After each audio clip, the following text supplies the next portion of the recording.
doing the same thing as what you did to the exhaust side.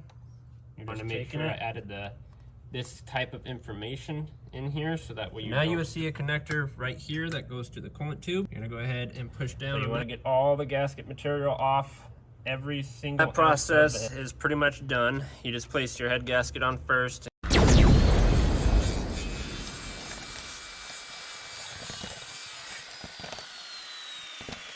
We are at the step where we have to put all the tappets back onto the engine block, and we have them in orientation.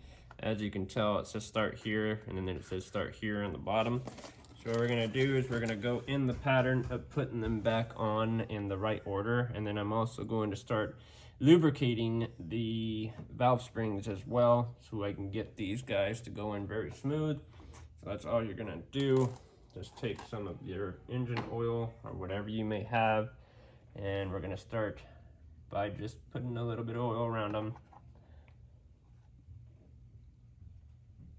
Putting a little bit of oil around them. Putting a little bit of oil around them. Oh shit, we're spilling it. What we're gonna do now is we're gonna take the first tappet, and the first tappet is just gonna go right into it. It will slide in. Tappets are a little bit harder because of the fact that you have to make sure that the interior of the tappet is lubricated and the outside of the tappet is lubricated. And take your time with them because you don't want to scratch them. Like I said, they have to remain smooth, and if they're not smooth, you will definitely cry. And if you're asking what oil am I using, I'm using 530 Valvoline.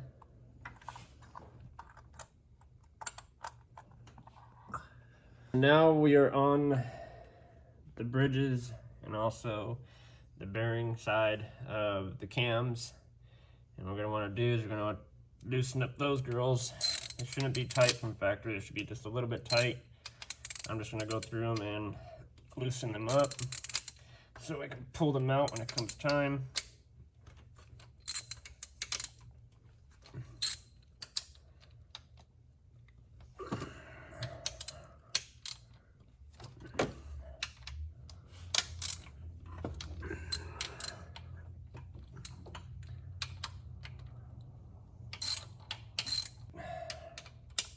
Get the bridge.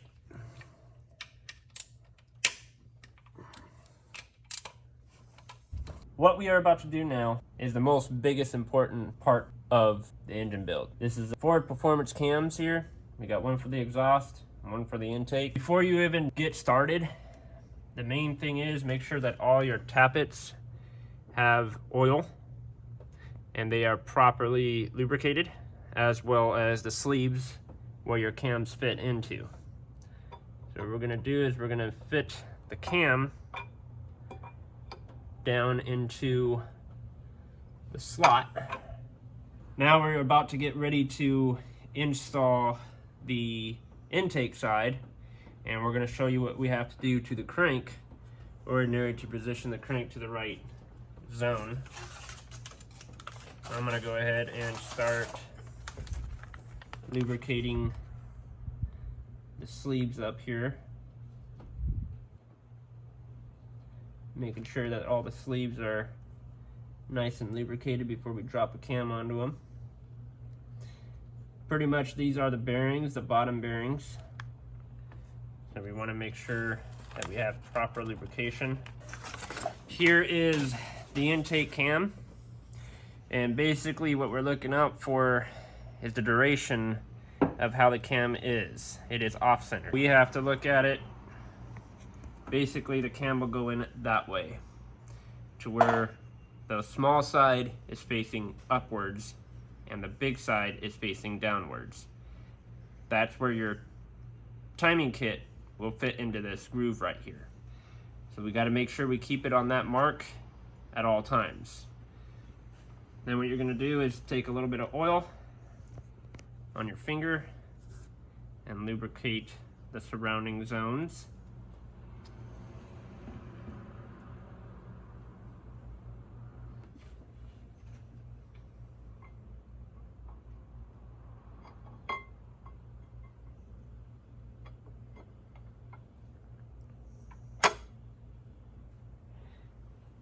Now, before we put the plate back there, we're going to be putting the bridges back on. And then we're going to take a wrench and turn them until they're both facing the same degree.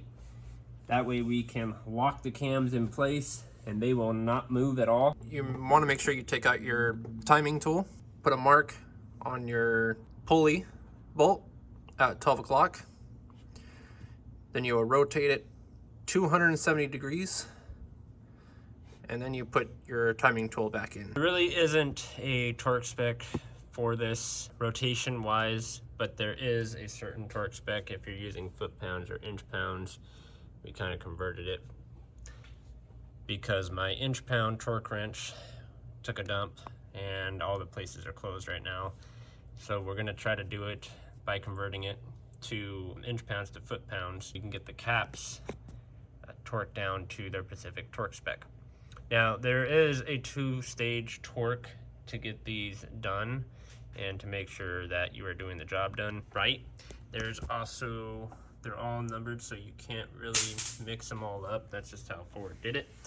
But as you can tell, it's going to be 62 to 142 and it is 2 stages, and we'll tell you what the actual torque is here in a moment. You're gonna wanna work from center out and get them all torqued down to stage 1 and then start working your way up to stage 2. We're gonna go ahead and torque these down. I'm gonna start from the middle and I'm gonna start going out towards all of the rest of them. I'm gonna torque these guys down last.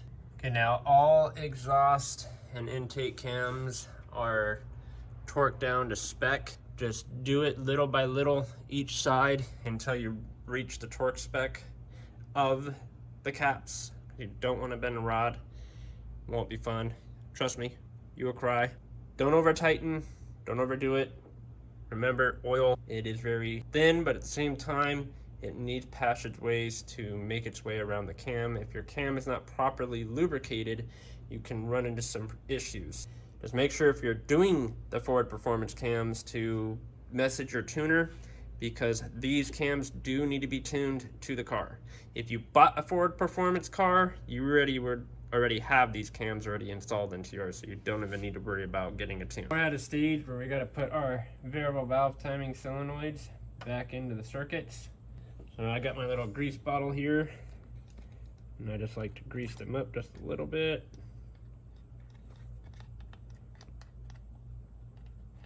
So that way they're ready, greased up, and then I will drop them. Now we have the variable valve timing solenoid bolts here. What we have to do is we have to time each valve, and it's just like I showed you how your back one back here is offset. So we want to make sure that it's completely correct. So when we slide the plate in, it doesn't move. And this one is too far that way. So what we're going to do is we're going to bring it that way.